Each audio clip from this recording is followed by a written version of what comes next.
अभी देखिए बांग्लादेश में क्या हो रहा है। चूंकि औकात भर देश नहीं है बांग्लादेश, यही पाकिस्तान है ना जो कहा था कि जितने बांग्लादेशी हैं जो पाकिस्तान से नफरत करते हैं इनका रेप करो ताकि इनकी नस्लें आएंगी तो पाकिस्तान के बच्चे कहलाएंगे। हमको लगता था सही में यही वही बचवा पैदा हुआ है। सब आकाश ने कौन ची का इंतजार कर रहे हैं मोदी जी। अगर शांति बंदूक की गोली से नहीं निकलती तो बांसुरी बजाने वाला कृष्ण कन्हैया कभी महाभारत नहीं होने देता है। तो यही लगले वही रेजिमेंट बनाइए भेजिए, उसका इलाज बस एक ही चीज है। पाकिस्तान तो ये दे अलग हुआ है, कितना दिन अलग ही हुआ पाकिस्तान का, 100 साल भी तो नहीं हुआ। उम्र में मेरे दादा से छोट है पाकिस्तान, मेरे दादा से छोटा था। मेरे दादा अब नहीं रहे, लेकिन जब थे तो पाकिस्तान को ना गरियाए खूब। नहीं समझ में आ गया एकदम। वो कहते थे कि हमारे सामने पैदा भाई, समझ में आ गया कि नहीं? आजादी उनके सामने हुआ था, तो वो हम लोग जो किताबों में पढ़ते हैं वो देखे हुए थे। और जो उस समय का मार काट जो हुआ था, मेरे परदादा टीचर थे तो दादा बताते थे कि इतना जिन्ना, इतना आतंक फैला दिया था, इतना नफरत फैला दिया था जिन्ना, नहीं तो किसी को पता ही नहीं था। और वो एक बात बताते थे कि पाकिस्तान में बहुत सारे ऐसे गरीब लोग थे जो हिंदुस्तान आना चाहते थे, लेकिन गरीबी की वजह से उनके पास इतना किराया नहीं था, तो लोग कहेंगे रह जाओ, यहीं ना रहना है, हे गांव रहा चाहे वो गांव रहा, क्या फर्क पड़ता।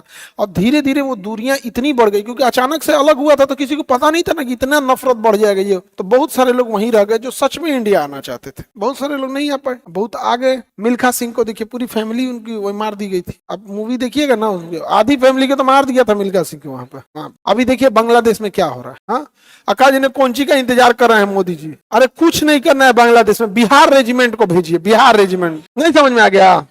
मारेंगे हम लोग बांग्लादेश में घुस गए, अभी मारबो छोड़बो ना बदमाइश, अभी चूल नोचबो। नहीं समझ में आ गया?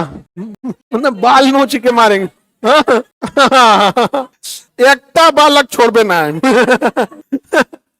तो हम लोग मार मारे, पता नहीं कौन ची का इंतजार कर रहे हैं मोदी जी। आदेश दीजिए बिहार रेजिमेंट को, यहाँ से चला जाएगा यहाँ पे।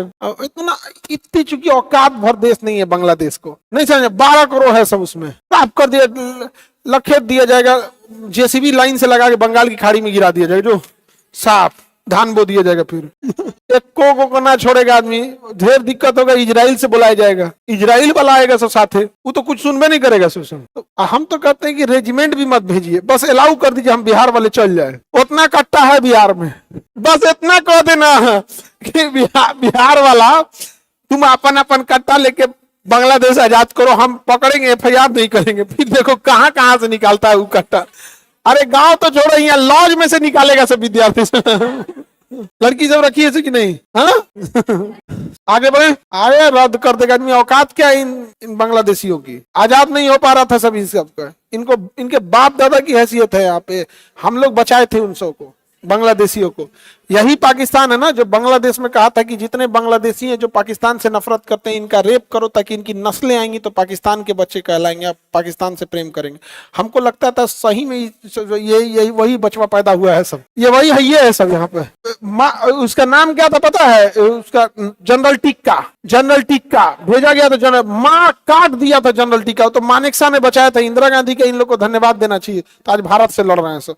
खैर नाजायज औलाद सब कभी किसी के नहीं होते हैं सर। उसका इलाज बस एक ही चीज है, मारो एकदम। यहाँ पे समझ में आ गया? शांति बंदूक की गोली से निकलती है। शांति कहाँ से निकलती है? बंदूक की गोली से निकलती है। यहाँ पे अगर शांति बंदूक की गोली से नहीं निकलती तो बांसुरी बजाने वाला कृष्ण कन्हैया कभी महाभारत नहीं होने देता है। यहाँ पर याद रखिएगा ना, तो यही लगले वही रेजिमेंट बनाइए भेजिए यहाँ। अब बस बना दीजिए, उसके बाद आदेशों देने की जरूरत नहीं, निपटा के चल आएगा। यहाँ पे बिना मतलब का नौटंकी करके रखा है बांग्लादेश।